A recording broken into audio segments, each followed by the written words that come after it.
Good morning, everyone. This is Anthony Rodriguez, Vice President with KETIV. I want to welcome everyone for joining our 15th KETIV Autodesk Virtual Academy. It's amazing. It's been a few months. We've had great attendance from all of our customers, and we look forward to continuing to present these topics to you. We're almost at 1,000 subscribers, so our goal in AVA, as all of you should have heard, is really to build a community where people can come and learn, come and share ideas, and really continue to increase their skills and abilities using Autodesk technology in a time where really technology is changing at a pace that's driving the future of how products are made. So we welcome everyone for attending again. I'm here in our corporate office with Nigel Ambayek, the newest member of our technical team. He'll be on the session answering questions in the end.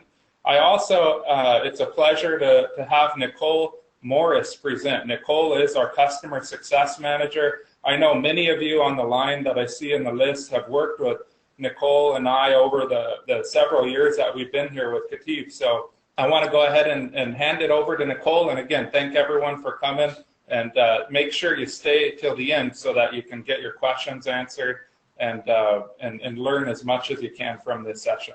Nicole? Thank you, Anthony. So today we're going to be talking about assembly view control. The reason I picked this topic is because we heard from a lot of people in tech support, and also when I was doing training for Inventor, and sometimes when I'm seeing people on site, they're wanting to be in control of the designs that they're documenting. You can use these tools I'm giving you today every day in what you're doing with when you're using Inventor. So we're going to be able to control the visibility of the assembly and the way that it looks. We're going to show varied positions in the way that our assembly is. Let's say you have a cabinet with a door that closes and opens. You want to document it in each of these positions. This is the tool that you'll use for that. And also we want to be able to document both positions and the bill of materials for that. So we'll go through all that. So let's get started with an overview of all of the view representations. There are 3 different types. Design views, which basically controls the visibility of parts in the assembly, and quite a few other things, but we'll go over that list in a minute.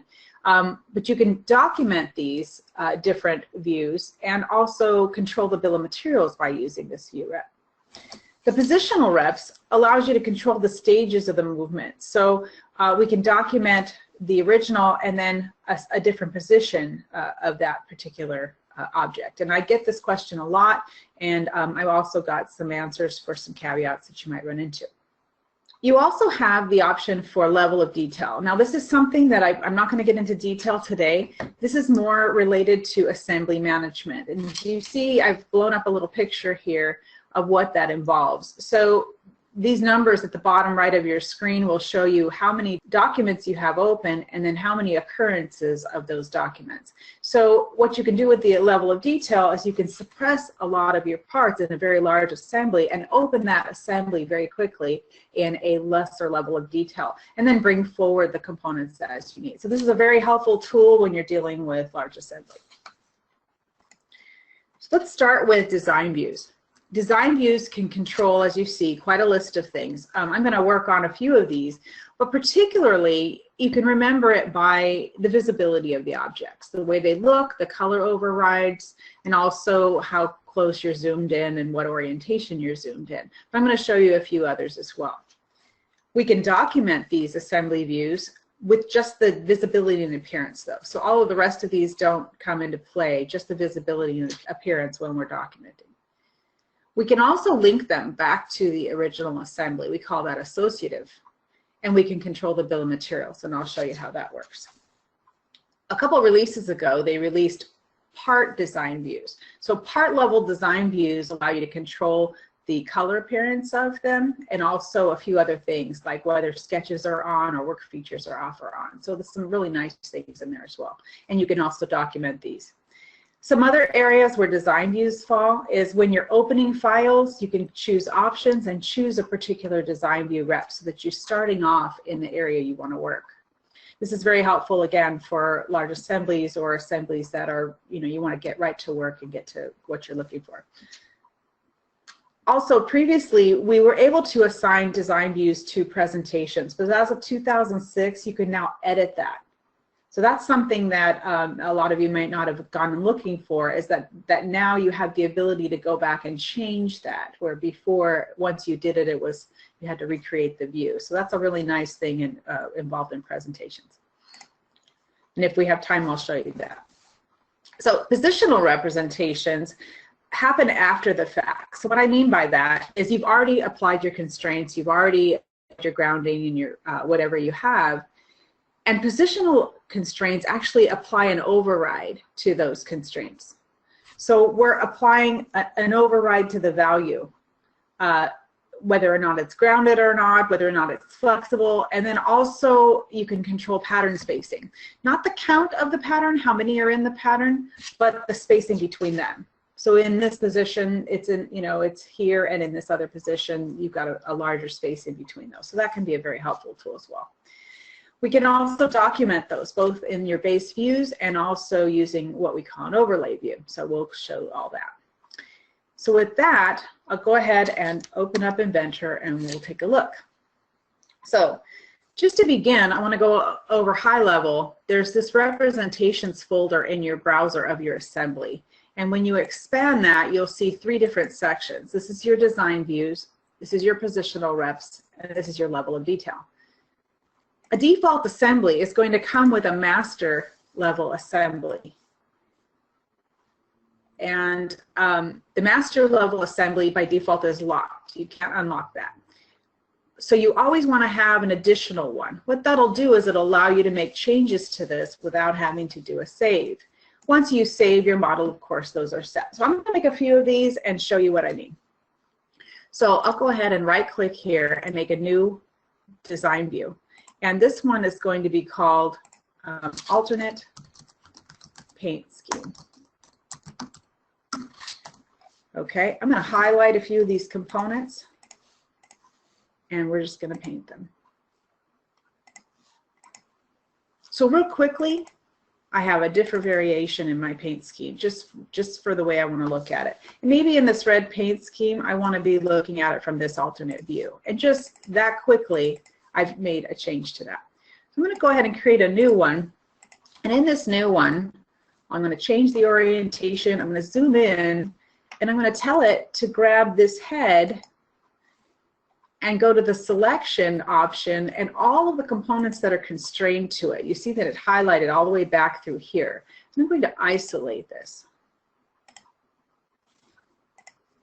Okay, so now I've isolated this component. I also want to go back to my original paint colors. So I'm going to go ahead and remove the appearance overrides. This is a very nice tool there, and I'm back to my original colors.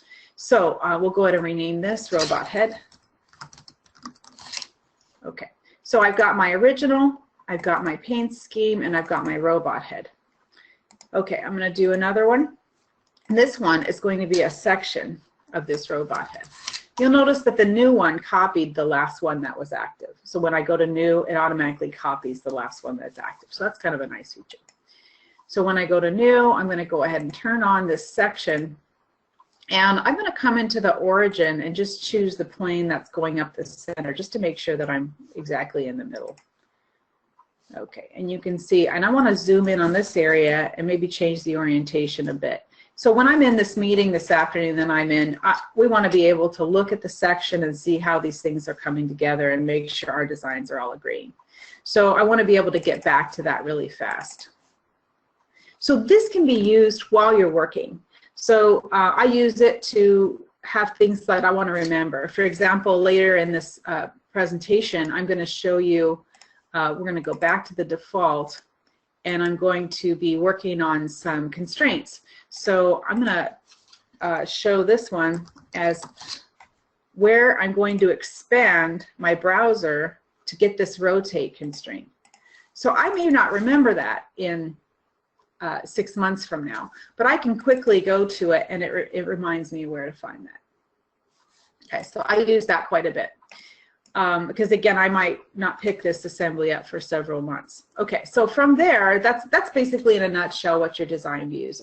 You saw me control the color. I can control whether things are off or on. I can also control the zoom orientation and the browser expanded. Okay, so I have another thing in here that might be new to some of you. Is in this particular part, I've gone and created 2 new part level design views. And this first one is brushed and polished, and the second one I've done a color override for a brushed. Now how I'm going to use that is when I go to my assembly, I'm going to create another one called polished and brushed. And in this brushed one, it's going to use the representation of that part as brushed. So now in my sub-assembly, I can control whether that particular part is polished or brushed. So I had to create it in 2 levels, one in the part and one up here in the sub-assembly. So that's the way that one works. Now I'll go ahead and close those 2. Okay, and I'm going to go ahead and go to my drawing. I'll go to base, and I'm going to choose, you'll see right up front that I can control my view by going here. And we're going to choose the alternate paint scheme for this first one. Okay. For the second one, I'm going to just do the robot head. Let me go ahead and change that to the front view. There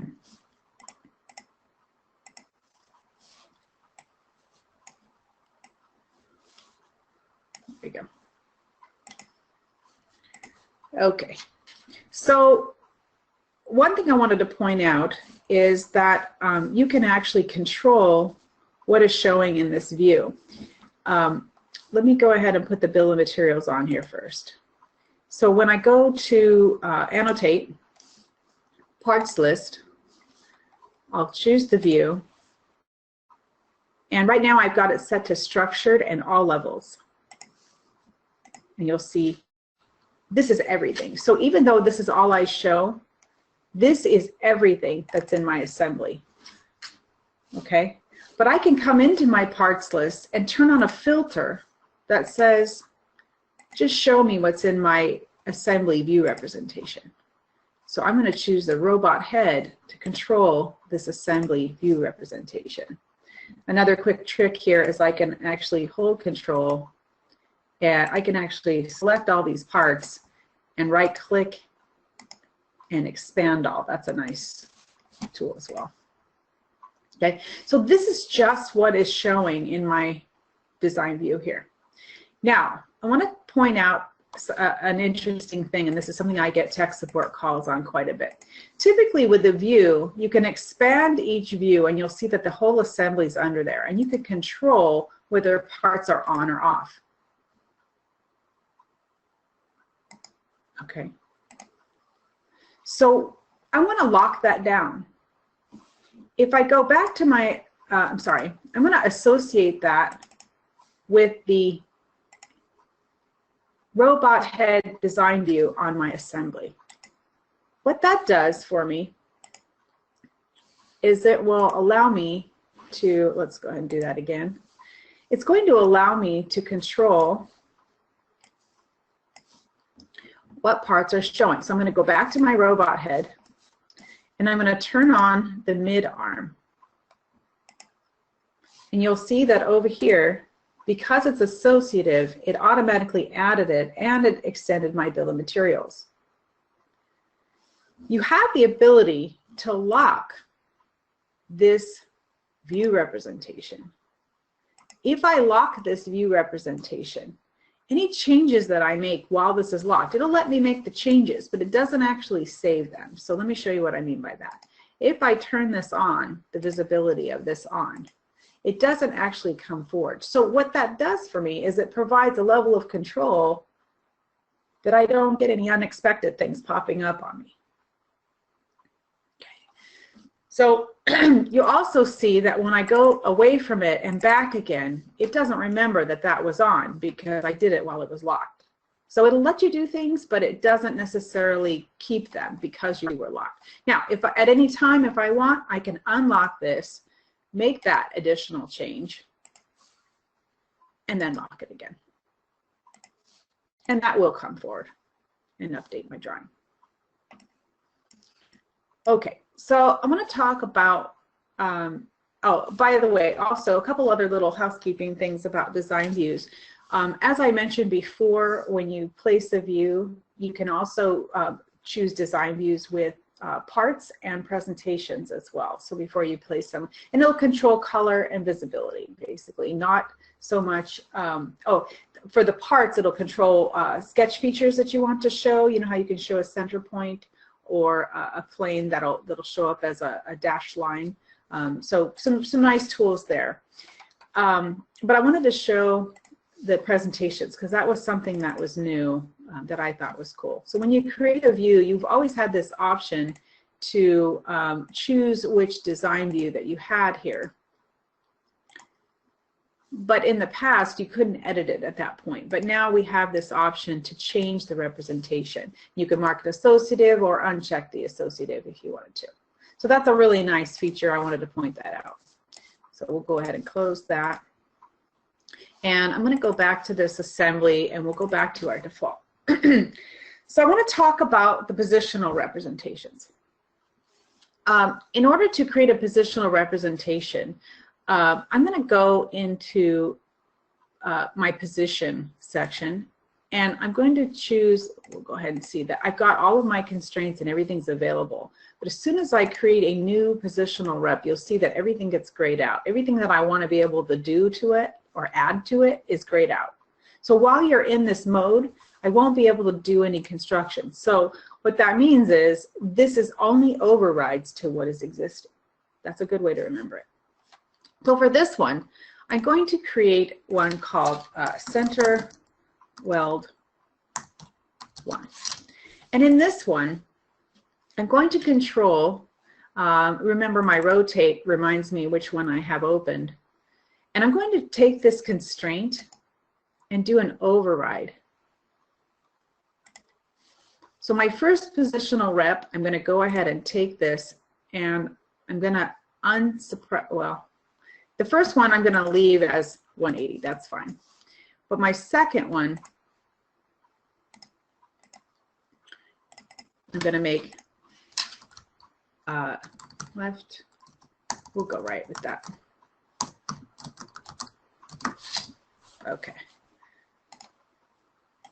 I'm going to make this 160. So you see that it's swinging that constraint. This is allowing this thing to pivot. So I've got a center 1 and a center 2. So that's just the basics of creating a positional rep right there. Created an override. I have it at one value in one position and another value in another position. I'm going to take this to the next level. And I actually want to show you how this works in a subassembly. So I'll go ahead and take this subassembly back here. You'll notice in this design, this subassembly is here, it's here, it's here, and it's here. As I adjust this, you'll see that the pivot head here will adjust in where it's welding. So this is going to be my control. I'm going to go ahead and open this assembly. And in this assembly, I want to control how this is moving. So again, I'm going to come down to the positional rep, and I'm going to create the first one. And this one's going to be called closed. Now, in my master positional rep, I like to leave it free to move. What that requires is that I leave this constraint. This constraint, by the way, is a mate constraint. You can see it back here. It's a mate. Right now, it's suppressed. What that does is it leaves me the freedom. But in my closed positional rep, I'm going to enable that constraint. We'll enable it. And I'm going to leave the value as 0. So the difference between the master and the closed is in the master it was suppressed, in the closed it's actually enabled and has a value. I'll go ahead and take this one, and the reason I did it in this order is because as I create a new one, it's a copy of my last one. So let's go ahead and mid-stroke. Yeah, let's see. We'll go ahead and override, and we'll go 135. And I'm going to do a copy of this one. and give it a new name. And this will be extended. So here, instead of having to do everything, all I have to do is change that override. Now I could go back in the override dialog box, or I could come down here and do it here. If I want to change them, I can come back in here and adjust them. So now I've got a closed, a mid-stroke, and an extended. Now, a warning. You don't want to leave this assembly while you're still in one of the positional reps, because you're kind of locked out of everything. So you always want to leave as the master. And you can save it. That's fine. And I'm going to go ahead and close it. So at this point, we'll see that this is the way that I left it last. So I'm going to go ahead and come up to my center weld, and I'm going to adjust the second hydro cylinder, and I'm going to choose an override. Yeah, so I've already created this center one here, and I'm going to create an override that says for my component, bring forward that positional rep called mid-stroke. And what that's going to do is that's going to raise up my arm. I'll do the same thing for this third one here, override. And that will go ahead and we'll do the mid-stroke for that as well. Okay, so you can see that quickly I can use these to adjust where my pivot head is. Now I want to push this down a little bit, and you see that this one's locked in that position. However, I've got a bit of a challenge. This one is actually nested in a sub-assembly. So this is a sub-assembly within a sub-assembly. I'm going to go ahead and open this one. And I've created in advance, just to save time here, a closed, a mid-stroke, and extended. So when I'm in the closed position, I want this representation, we'll say. Oh, there we go.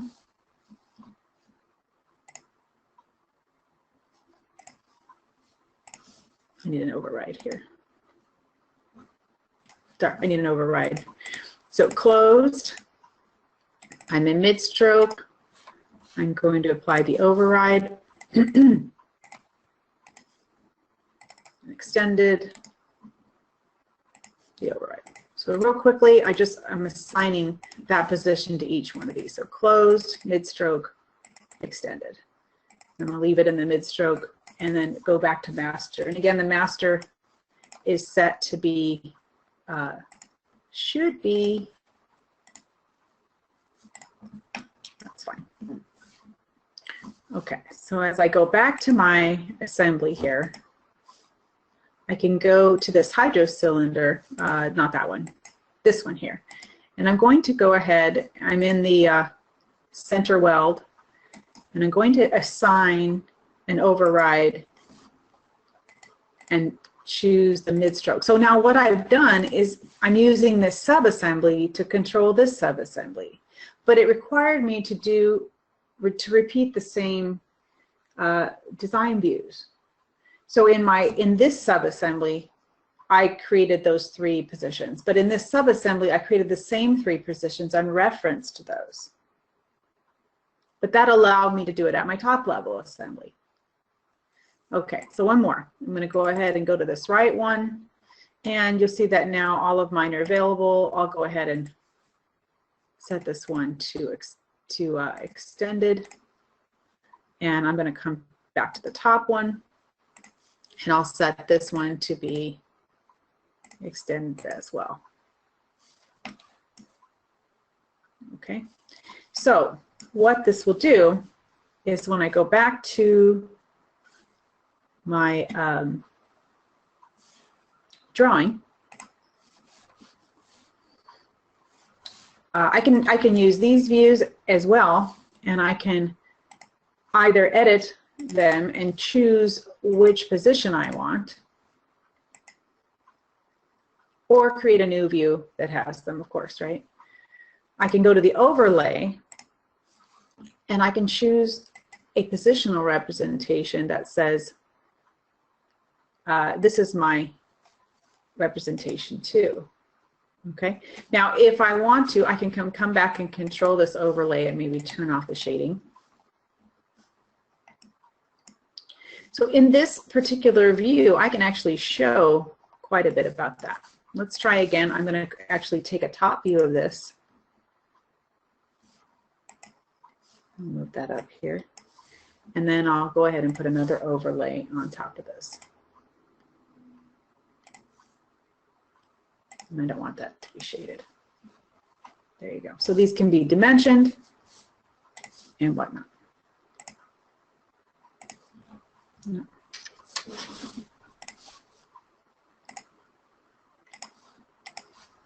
Okay. So the idea behind this, you've got your design views that are controlling what parts are showing and the color that's showing. You've got your positional representations that are actually controlling the different positions that your assembly might take on. Okay, let's go ahead back. A couple things to be aware of when we're talking about design views. Remember that locked views, you want to fully control the view. What that means is that you may not be able to control part level visibility. Let me show you what I mean by that. So in this view, since I have it locked and associative back to my original, you may find that in this view, I can no longer control the visibility of my components. But if I uncheck associative, that will come back. So for example, in this view, I will have the ability to control that. So if you're ever wondering why those are grayed out, it's probably because you have this view associative. Now, when is the associative not a good idea? Well, when you have a very large assembly, you may see some performance affected. So that's when I question about whether I'm going to use it or not. You can always come back and reapply a design view, so you don't have to leave it associative at all times. So that's when I found it to be a problem. But most of the time, it can be a real help. So iParts are not affected by the part level design views, meaning if you have part level overrides there, there's a column in iParts that is appearance, and that'll be where you're controlling your appearance. So presentations now allows editing of design views. This is something new that was added to 2016, so that's a good thing to know. Associative drawing views do not allow part view control, which I just showed you about the visibility there.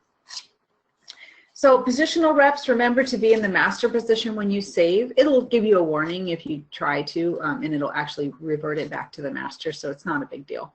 Just read the warning. And then also nested subassemblies, you want to remember to repeat that so that you have control down in that lower subassembly level. So that's about it. Let's wrap it up.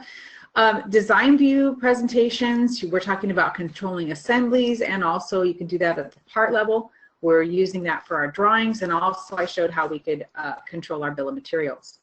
For positional reps, we're using that for assemblies, and we're controlling the position and really overriding constraints, or I didn't show grounded or flexible, but those are also things that can be used. And also remember how you do that with nested subassemblies. We can show it on the drawing view itself or control it with an overlay. If you want more information about this topic, Inventor Help has full details about all the settings and all the options that you can do with that. And it's got some good notes in there, some caveats. But you're also welcome to call our tech team or contact me if you'd like. So KETIV YouTube has a design view little short, it's probably a couple minutes. It's very short and brief. So if you want a review on that, you've got that there, and also positional representations. There's also one on that. So with that, I'd like to take it back to the Q&A. All right, we've got a couple of questions. First one's from Jeff, and Jeff asks, can you open a part with a specified view representation? Yes, you can absolutely open a part with a view representation. When you go to open, you can select on the component, and at the bottom there's options, and you can just choose which representation you would like. And second question is from Carlo. If you delete the active view representation, what happens? So if you do delete the active view that you have in your assembly or part, The master view is the one that comes up, not necessarily like the one you last used.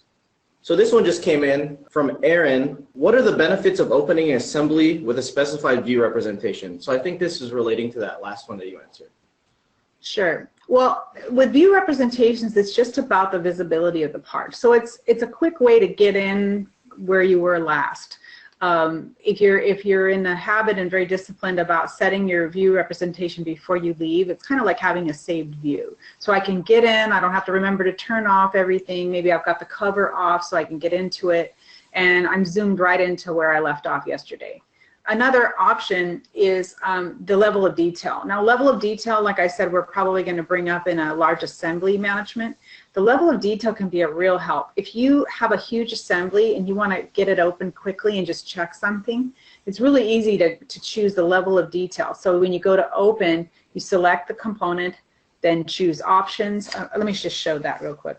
So when I go to open an assembly, I can actually come down to options, and I can choose my positional representation, or I can choose the level of detail. Now, if I have a 30,000 component assembly and I will open it up as all components suppressed, that thing's going to open up very fast. So that's a very big help to do that. But for positional reps, remember, it's just about visibility and color. It doesn't mean your assembly is smaller or that it's going to load faster, but it does mean that you'll come right to the position that you left. So that's a helpful thing there. Sounds good. Looks like that's all the questions we have for now. Yeah, another thing I wanted to point out is that if you guys have topics that you want to see on AVA, we want to hear from you. So at the end of your at the end of the presentation, we send out a questionnaire to you, and please be sure to write in the things that you want to see on the coming up. We do look at that list. We all cruise over it, and we're looking forward to doing what you guys want to see. We do this for you guys, so it's definitely we want your input for that. Great. So with that, I want to just remind everyone that, again, every Thursday at 10 o'clock we'll be here. Make sure you continue to sign in. Next week we have a fairly big presentation. Every spring, as long as I can remember, Autodesk releases their new product. And next Thursday we'll have the product manager for Inventor sharing what's new in Inventor 2017. So make sure you're back for that. We also have some other exciting sessions beyond that, but you definitely want to see what's new in Inventor in 2017. I've seen a preview, and we're all pretty excited here at KETIV. All right, so we do want to let you guys know that we're on all of the social media outlets, the popular ones at least, and we do update those very often. If you do follow us on any of these social media outlets, you're going to get updated announcements from us, whether it be the AVAs or other events that we have, as well as you'll get access to our blog posts, which definitely have some important information inside of them. Yeah, make sure you do that. There's a lot of good information. This session and all our previous sessions are recorded and posted as well. So with that, I want to thank everyone for joining. I hope to see everyone back next week for the what's new in 2017. And again, this is about community building. So if there's others in your company, others acquaintances you have that are Inventor users, be sure to invite them, have them subscribe, and we'll look forward to welcoming them. Thank you.